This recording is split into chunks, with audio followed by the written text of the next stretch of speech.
하나님 말씀 보시겠습니다. 하나님 말씀은 갈라디아서 2장 15절에서 20절까지 말씀 보겠습니다. 갈라디아서 2장 15절에서 20절까지 말씀입니다. 은혜 주신 하나님 말씀 봉독해 드리겠습니다. 우리는 본래 유대인이요 이방 죄인이 아니로되 사람이 의롭게 되는 것은 율법의 행위로 말미암음이 아니요 오직 예수 그리스도를 믿음으로 말미암는 줄 알므로 우리도 그리스도 예수를 믿나니 이는 우리가 율법의 행위로서가 아니고 그리스도를 믿음으로써 의롭다함을 얻으려 함이라. 율법의 행위로서는 의롭다함을 얻을 육체가 없느니라. 만일 우리가 그리스도 안에서 의롭게 되려 하다가 죄인으로 드러나면 그리스도께서 죄를 짓게 하는 자냐 결코 그럴 수 없느니라. 만일 내가 헐었던 것을 다시 세우면 내가 나를 범법한 자로 만드는 것이라. 내가 율법으로 말미암아 율법에 대하여 죽었나니 이는 하나님에 대하여 살려 함이라. 내가 그리스도와 함께 십자가에 못 박혔나니 그런즉 이제는 내가 사는 것이 아니요 오직 내 안에 그리스도께서 사시는 것이라. 이제 내가 육체 가운데 사는 것은 나를 사랑하사 나를 위하여 자기 자신을 버리신 하나님의 아들을 믿는 믿음 안에서 사는 것이라. 아멘. 할렐루야. 이 시간에는 구원의 본질이라는 제목으로 말씀을 전해드리도록 하겠습니다. 제목에서 볼 수 있듯이 오늘 말씀은 좀 무겁고 딱딱할 수 있습니다. 집으로 치면 집을 짓고 여러 가지 집을 위해서 장식을 하기도 하고 여러 가지 할 일이 많이 있는데 그중에도 오늘 말씀은 믿음의 집을 지을 때 골조와 같다고 생각하시면 되겠습니다. 집을 장식하고 또 여러 가지 꾸미고 이러는 것은 재미있기도 하겠지만 골조를 세우는 일은 어때요? 힘들고 어렵습니다. 그런데 무엇보다 이 골조를 세우는 게 중요하지 않습니까? 여러분 오늘 말씀이 좀 딱딱하게 들릴지 모르지만 중요한 말씀이다 생각하시고 잘 들으시고 여러분의 믿음의 짐을 굳게 지어나가시기를 간절히 바랍니다. 세상의 모든 종교가 구원에 대해서 말을 합니다.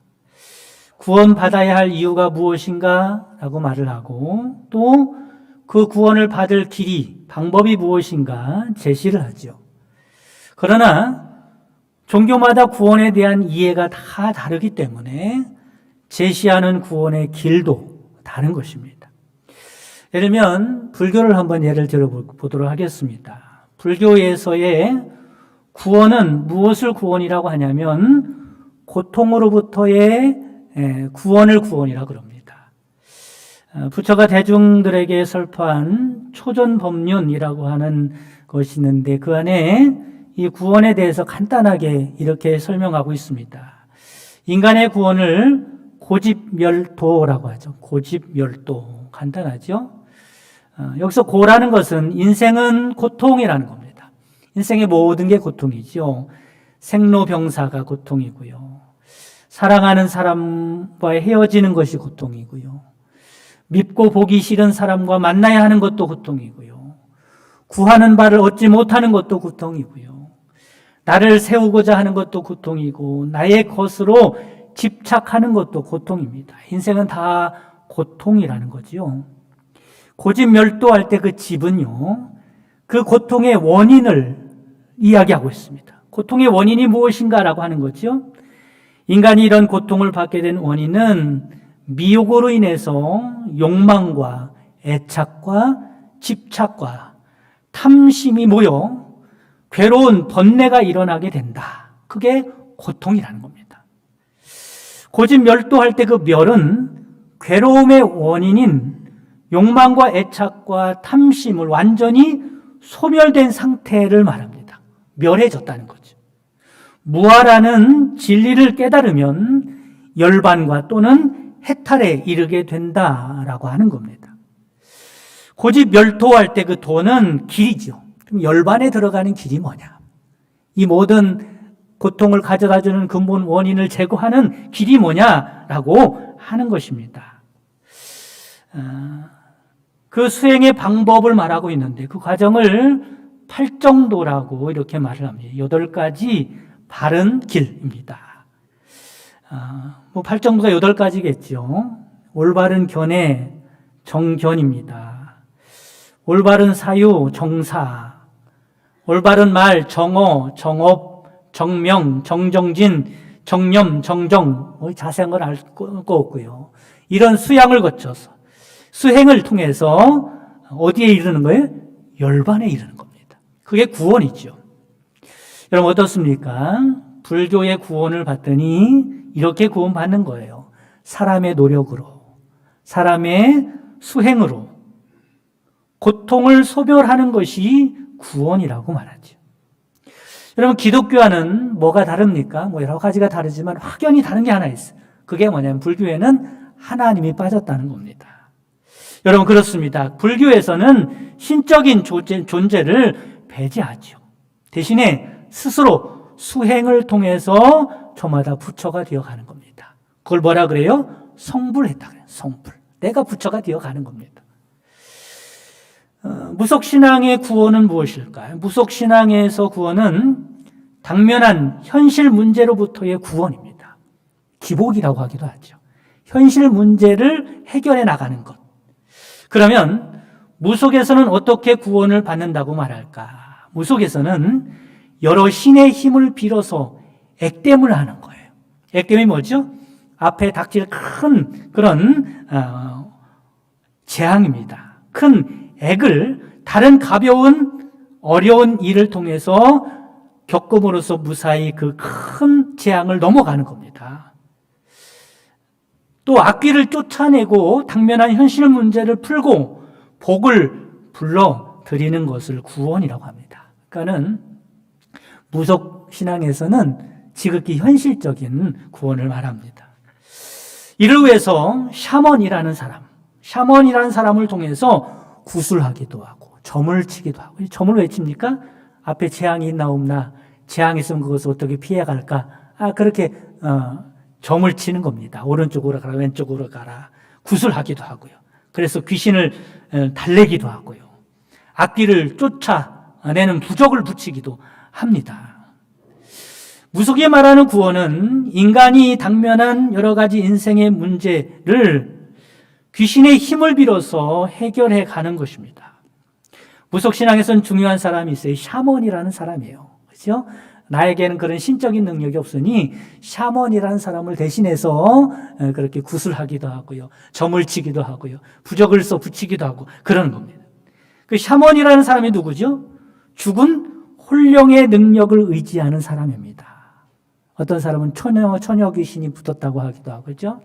어떤 사람은 총각 귀신이 있다고 하기도 하고, 어떤 사람은 아기 귀신이라고 하기도 하고, 이순신 장군 귀신이라고 하기도 하고, 그런 홀령들이 붙어서 그래서 그 홀령의 능력을 의지해서 능력을 발휘하는 사람이 샤먼입니다.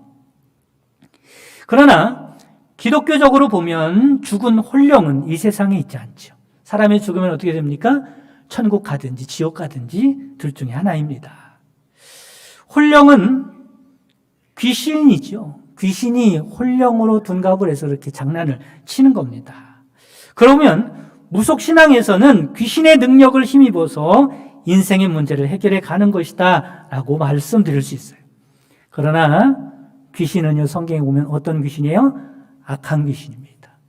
더러운 귀신입니다. 그렇기 때문에 귀신은 좋아서 섬기는 사람은 아무도 없어요. 귀신은 무서워서 섬기죠. 여러분, 귀신이 내 인생의 문제를 해결해 준다면 얼마나 좋겠어요. 근데 좋아하는 사람 아무도 없습니다. 왜냐하면 귀신은요, 악한 귀신이라는 것을 다 알고 있기 때문에 그래요. 그래서 귀신을 섬기다 보면 멸망할 수밖에 없습니다.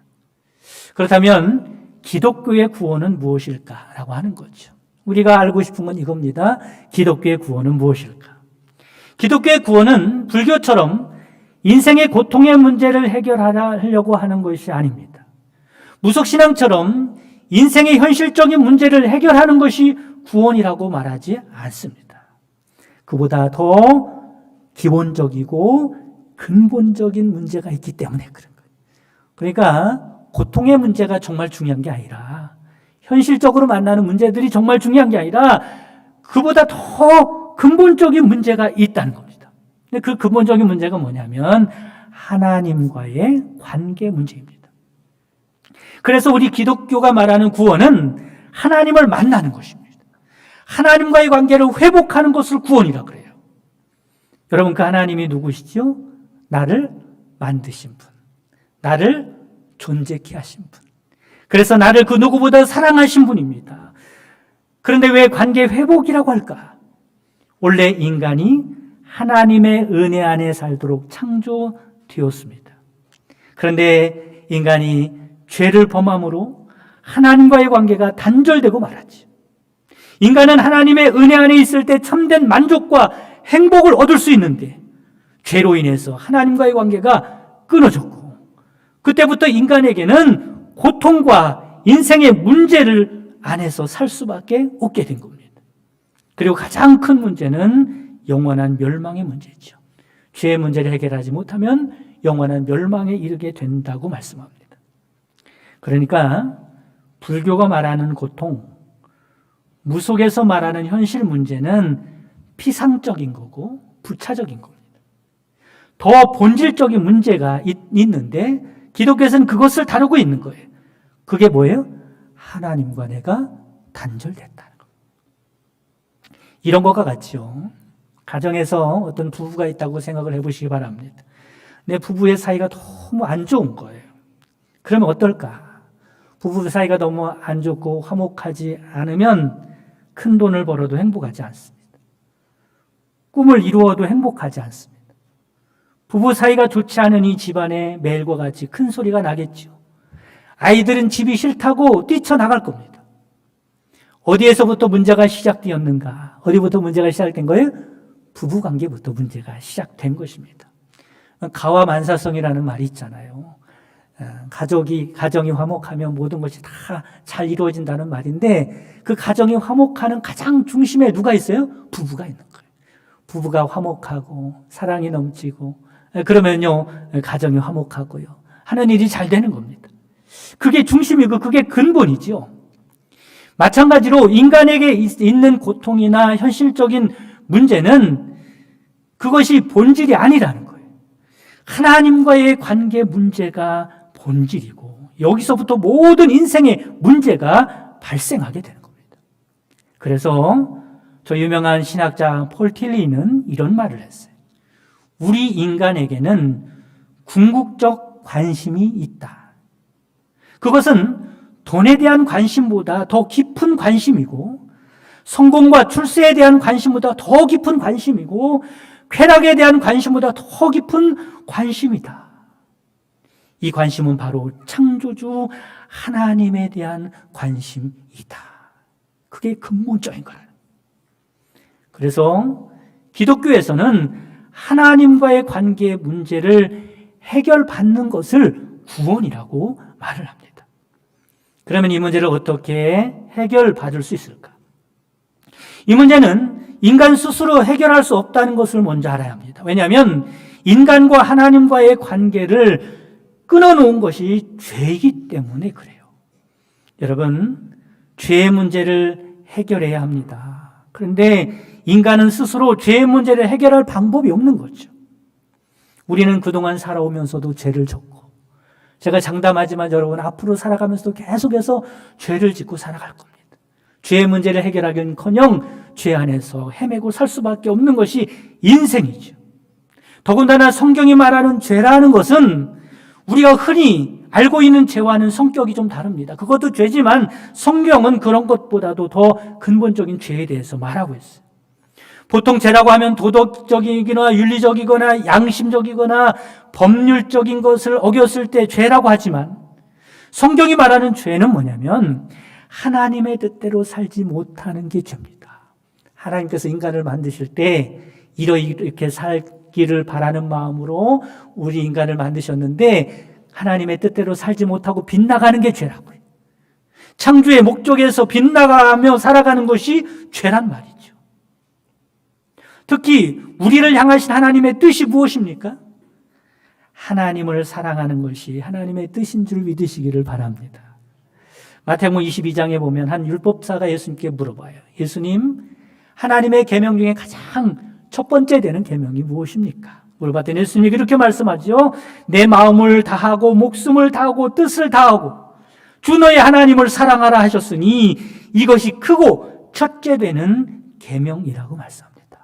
여러분, 이것은요 하나님의 여러 가지 계명 중에 하나인데 가장 중요하고 큰 것이란 말이에요.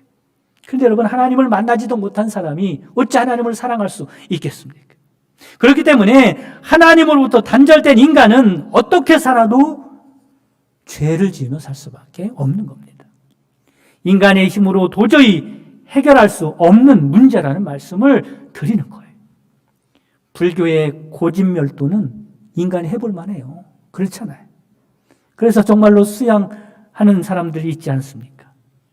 무속에서 말하는 현실 문제는 어떻게 해서든지 악자까지 해결할 만합니다. 그런데 인간의 죄의 문제는 절대로 해결할 수 없는 문제입니다. 그러니 하나님을 만날 수도 없는 것이죠. 그렇다면 어떻게 해결할 수 있을까? 인간이 이 문제를 해결할 수 없기 때문에 하나님께서 하나님 쪽에서 죄의 문제를 해결해 주시고 우리가 하나님을 만날 수 있도록 중보자를 보내주셨는데 바로 그분이 예수 그리스도인 줄 믿으시기를 바랍니다. 예수님께서 우리 죄를 대신 짊어지시고 대속해 주셨단 말이에요. 그 말씀이 16절 말씀에 나오고 있는 거예요. 사람이 의롭게 되는 것은 율법의 행위로 말미암음이 아니요 사람의 노력이나 방법으로 힘으로 되는 게 아니라는 것. 오직 예수 그리스도를 믿음으로 말미암는 줄 알므로 우리도 그리스도 예수를 믿나니 이는 우리가 율법의 행위로서가 아니고 그리스도를 믿음으로써 의롭다함을 얻으려 함이라. 율법의 행위로서는 의롭다함을 얻을 육체가 없느니라. 그러므로 기독교가 말하는 구원은 누구를 믿는 거예요? 예수님을 믿어. 죄의 문제를 해결받고 하나님과의 관계가 회복되는 것을 말한다는 것을 깨달으시기를 간절히 바랍니다. 그래서 이렇게 말하죠. 다른 방법 없단 말이에요. 오직 예수, 오직 은혜, 오직 믿음으로 구원받는다고 말씀합니다. 그러면 구원받은 그리스도인들은 어떻게 살아가야 할까? 이 문제가 중요한 문제겠죠. 구원받은 그리스도인들은 어떻게 살아가야 할까? 간단합니다. 그것은 이전과 같이 다시는 죄 가운데 살지 아니하고 이제는 하나님의 뜻대로 순종하며 살아가는 자가 되어야 할 줄 믿으시기를 바랍니다. 이 그리스도인들의 삶에 대하여 20절에 말씀하고 있습니다. 내가 그리스도와 함께 십자가에 못 박혔나니 그런즉 이제는 내가 사는 것이 아니요 오직 내 안에 그리스도께서 사시는 것이라. 이제 내가 육체 가운데 사는 것은 나를 사랑하사 나를 위하여 자기 자신을 버리신 하나님의 아들을 믿는 믿음 안에서 사는 것이라. 첫째로 그리스도인으로 어떻게 살아가야 하냐? 믿음으로 살아가야 하는 줄 깨달으시기를 바랍니다. 20절 하반절에 뭐라고 말씀하세요? 이제 내가 육체 가운데 사는 것은, 육체 가운데 산다는 말은 이 세상에 살아가는 동안에는 이런 말이에요. 그렇죠? 나를 사랑하사 나를 위하여 자기 자신을 버리신 하나님의 아들을 믿는 믿음 안에서 사는 것이라 말씀합니다. 이 세상에 살아가는 동안에 예수님을 믿는 믿음으로 살아간다라고 말씀하죠. 그럼 예수님을 믿는 믿음이라는 것은 어떤 믿음을 말하는 것일까? 그것은 구원에 대한 확신입니다. 한번 따라해보세요. 구원에 대한 확신. 여러분, 구원에 대한 확신을 가지고 살아가시기를 바랍니다. 아주 중요한 믿음의 내용입니다. 어떻게 구원에 대한 확신을 가질 수 있을까? 앞에서 말씀드린 바와 같이 구원은 내 힘으로, 내 행위로, 내 노력으로 받는 게 아니기 때문에 그래요. 구원 어떻게 받지요? 전적인 하나님의 은혜로 받습니다. 예수님의 공로로 받습니다. 그렇기 때문에 확실하고 분명한 거예요. 내 노력으로 받았다면 의심할 만하겠죠. 그렇죠? 내 노력이 충분한가 이런 생각도 할 것이고, 내가 구원받기 위해서 바르게 한 것 맞는가 이런 의심을 가질 수도 있겠지만, 그렇게 구원받은 게 아니에요. 하나님의 은혜로, 예수님의 공로로, 그것을 믿음으로 구원받은 줄 깨달으시기를 바랍니다. 그래서 불교나 무속신앙에서는 구원의 확신을 가질 수 없습니다. 왜냐하면 인간의 노력은 완벽할 수 없기 때문에 그렇습니다. 귀신을 통해서 현실의 문제를 해결받았다고 해서 구원이라고 할 수도 없겠지만, 귀신들은 우리를 멸망시키기는 해도 구원하지는 못하는 존재입니다. 구원은 오직 예수님을 믿음으로 받는 것인 줄 깨달으시기를 바랍니다. 그리고 예수님을 믿었다면 죄사함의 확신을 가지시기 바랍니다. 하나님이 사랑하는 자녀가 되었다는 확신을 가지고 살아가시기 바랍니다. 영생을 얻었다는 확신을 가지고 살아가시기 바랍니다. 이 믿음을 가지고 살아가는 자들이 그리스도인들이라는 것. 두 번째, 그리스도인들은 계속 죽어야 한다라고 하는 겁니다. 20절 말씀 보면 내가 그리스도와 함께 십자가에 못 박혔나니 말씀하죠. 십자가에 못 박혔다는 말이 무슨 말이에요? 죽었다 이 말이에요. 십자가에 못 박히고 안 죽은 사람이 없습니다. 죽었다는 말을 그렇게 표현하고 있는 거예요. 그럼 뭐가 죽었나? 내가 예수 그리스도와 함께, 그리스도께서 십자가에 못 박힐 때 나도 함께 못 박혔단 말이에요. 나도 죽었단 말이에요. 뭐가 죽었는가? 죄가 죽은 줄 믿으시기를 바랍니다. 그러니까 예수님을 믿는 사람들은 지금까지 하나님의 뜻대로 살지 못한 것, 내 욕심대로 살았던 것, 내 마음대로 살았던 것, 육신의 정욕과 안목의 정욕과 이생의 자랑을 위해서 살았던 삶이 죽었단 말이에요. 청산됐단 말이에요. 여러분, 그렇습니다. 우리 옛사람이 죽었다는 것이 바로 이런 것입니다. 이 세상 죄가 나를 유혹해도 시체처럼 그 죄에 반응하지 않고 살아가는 사람들입니다. 여러분, 그런데 이것을 알아야 돼요. 구원받았어도 단번에 죄가 죽는 게 아니라는 사실이죠. 그게 문제예요. 우리 안에 갈등이 있는 것, 우리 안에 고통이 있는 것. 그래서 그렇습니다. 구원받았어도 단번에 죽는 게 아니에요. 그러니 어떻게 죽어야 돼요? 계속해서 죽어야 함을 믿으시기를 바랍니다. 그래서 이 말씀 중에 못 박혔나니 라고 하는 말씀은 문법적으로 완료형 수동태를 쓰고 있는데 현재 진행형을 말하고 있는 거예요. 예수님께서 십자가에 죽으실 때 내가 함께 십자가에 못 박혀 죽었을 뿐만 아니라 지금도 그 십자가에서 죽고 있다는 말이죠. 나는 지금도 계속해서 십자가에 못 박혀 죽고 있는 것입니다. 아마 우리는 천국 갈 때까지 구해야 할 거래요. 그동안 내가 하나님의 말씀대로 순종하지, 아니 하나님의 말씀 몰라서 살았던 그 인생을 금방 청산할 수가 없습니다. 그래서 끊임없이 죄를 회개하고 돌이키고, 죄를 회개하고 돌이키고, 나는 끊임없이 십자가에 달려 죽어야 한다는 거죠. 이처럼 그리스도인들은 죄가 계속해서 죽어야 한다라고 하는 겁니다. 세 번째, 그리스도인들이 어떻게 살아가야 합니까? 그리스도인들은 그리스도께서 살게 해야 함을 믿으시기를 바랍니다. 뭐라고 말씀하죠? 이제 내가 사는 것이 아니요. 그리스도인들은 이제 내가 사는 게 아니에요. 오직 내 안에 그리스도께서 사시는 것이다. 앞에서 그리스도인들은 죽고 또 매일매일 죽어야 한다고 말씀을 드렸어요. 그런데 죽기만 하고 죽었는데 막상 아무것도 없다면 불교와 다를 게 없을 겁니다. 내가 죽었는데 아무것도 없어요. 그럼 불교와 다를 게 뭐가 있어요? 그리스도인들은 나는 죽고 내가 죽으면 내 안에 그리스도께서 사시게 하는 것이 그리스도인임을 깨달으시기를 바랍니다. 이것은 놀라운 사실입니다. 구원받은 하나님의 자녀들 안에는 누가 함께 하시는 거예요? 그리스도께서 함께 하시는 줄 믿으시기를 바랍니다. 그럼 왜 그리스도께서 함께 하실까? 그것은 죄에 대해서 죽고 하나님의 뜻대로 살아가는 사람이 되게 하기 위함이라는 거예요. 이렇게 살아가는 것도 인간의 힘으로 불가능한 일이기 때문에 구원받은 자로 살아가게 하기 위하여 그리스도께서 내 안에 계시는 겁니다. 그러므로 우리는 그리스도를 철저하게 의지해야 합니다. 그리스도에게 모든 것을 물어봐야 돼요. 그리스도의 말씀을 잘 들어야 돼요. 그리스도의 능력을 힘입어 끊임없이 나는 죽고 그리스도의 뜻대로 순종하며 살아가는 자가 되어야 할 줄 믿으시기를 바랍니다. 이것이 내 안에 그리스도께서 살게 하는 거예요. 나는 죽고 그리스도께서 살게 한다라고 하니까 여러분 오해는 하지 마시기 바랍니다.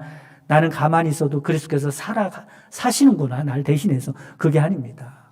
사는 건 누가 사는 거예요? 내가 사는 거고. 그리스도는 내 안에 뭐 하시는 거예요? 주님의 뜻을 알게 하시고 가르쳐 주시고 그리고 그렇게 살도록 힘 주시는 거예요. 내가 그렇게 순종하고 살아가면 그리스도께서 그것이 사는 것이란 말이죠. 사랑하는 성도 여러분, 예수님 믿고 죄사함 받고 하나님과 함께하는 구원을 받았으니 구원의 확신을 가지고 살아가시기 바랍니다. 죄에 대해서 매일매일 죽고 살아가시기 바랍니다. 그리스도를 따라 순종하며 살아가는 여러분 되시기를 주님의 이름으로 축원합니다.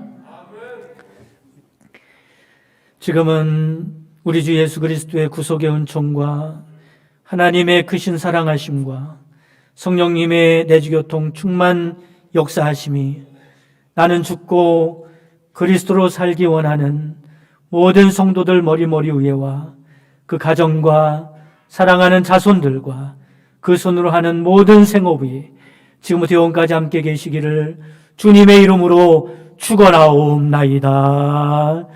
아멘.